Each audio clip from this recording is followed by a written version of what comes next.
Welcome to The Explainer. So, today we are tackling a universally accepted cultural idea about the afterlife. For centuries, across countless books, movies, and Sunday sermons, we've basically been handed a very specific picture of what happens after we pass away, right? We picture floating in the clouds, maybe playing harps, and existing as these disembodied souls in some faraway place. But what if the original historical texts, the very foundations of this entire belief system, say absolutely nothing of the sort? Well, today, we are unpacking the original gospel. And it all brings us to one fundamental question. Where do we actually go when we die? Now, I have to warn you right up front, the author's textual answer to this, which is based on some seriously rigorous academic and historical analysis of the source material, is probably going to cause some major cognitive dissonance. So prepare to have your assumptions challenged. Okay, let's dive into this. If we boldly contrast the popular church tradition against the author's strict textual findings, we see a massive divide. Like literally a different universe. On one side, you have the traditional view, a disembodied soul floating in heaven immediately after death. On the exact opposite side, the strict textual view reveals something entirely different, an unconscious sleep until a physical, literal resurrection right here on earth. You might be wondering, why does this matter? Well, because getting this wrong completely changes the ultimate goal of the entire belief system. To instantly establish just how serious this disconnect really is, let's look at a pretty staggering admission from a mainstream, highly respected scholar. J.A.W.T. Robinson, a brilliant Cambridge biblical scholar, wrote, "Heaven in the Bible is nowhere used for the destination of the dying." I mean, just think about that for a second. The very word we use to comfort each other about the afterlife or sing about in hymns isn't actually used that way anywhere in the foundational texts. Now, what's really interesting about this slide is that this disconnect becomes even more apparent when we look at an admission from the celebrated Interpreter's Dictionary of the Bible. It plainly states, no Bible text authorizes the statement that the soul is separated from the body at death. This powerfully reinforces the author's argument that the modern concept of an immortal soul somehow escaping the physical body, well, it's actually a post-biblical invention. It's simply not in the original source code. So, if the ultimate goal isn't floating away to heaven, what on earth was the original message? Well, the sources completely redefine the gospel. Stripping away all our modern religious assumptions, the texts reveal an absolutely fascinating, highly political original nature. The gospel wasn't just a message about personal spiritual salvation. It was actually the official announcement of an upcoming, literal, geopolitical world government that's going to be established right here on earth. Let's transition over into the historical and legal foundation that proves this earthy focus. All right, Section 1, the blueprint of the kingdom. These ancient Old Testament covenants basically form the unbreakable legal backbone of this coming kingdom. Look at the recipients and the specific promises made to them. Abraham was promised the land, which was a very real geographic territory on earth.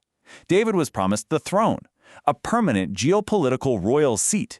These were tangible, real estate-level earthly assets, not ethereal clouds. The sources argue these contracts are the foundation of literally everything that follows in the texts. If you miss the earthly nature of these contracts, you kind of miss the plot of the entire book. The author derives some incredibly rigorous logic from texts like Hebrews 11 to back this up.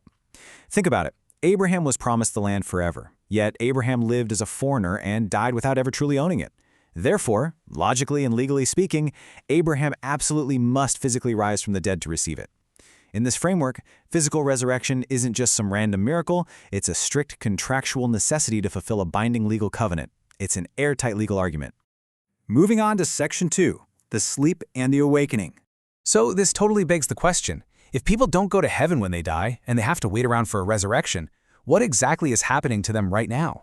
Well, stripping away the religious jargon, the source texts neutrally describe the state of death as a total unconscious pause.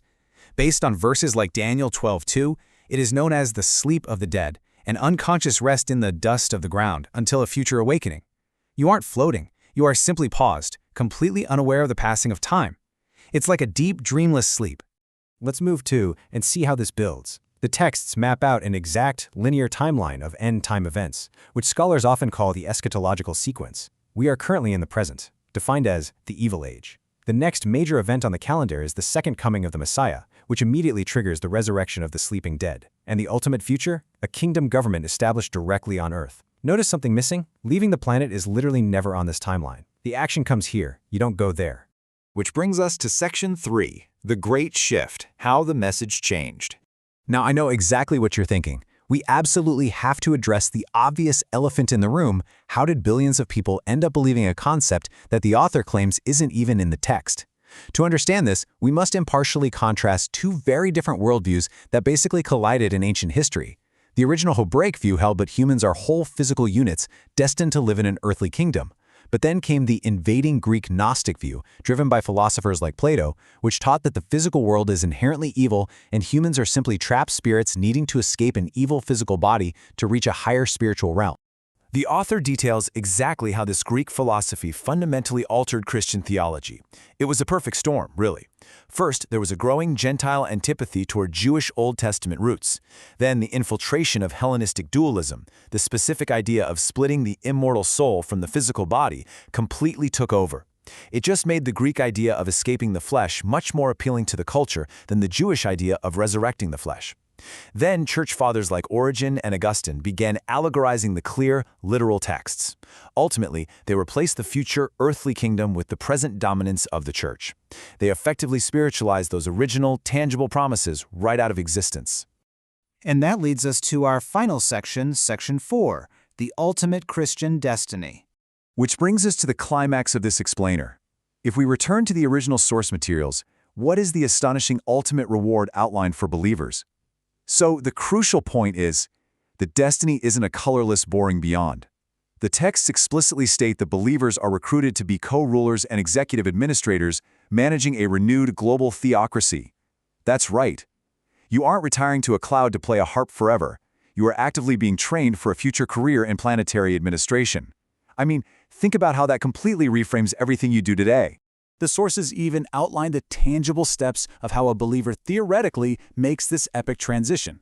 First, you must grasp the gospel of the kingdom intelligently. Second, you live as an ambassador right now, navigating the present evil age.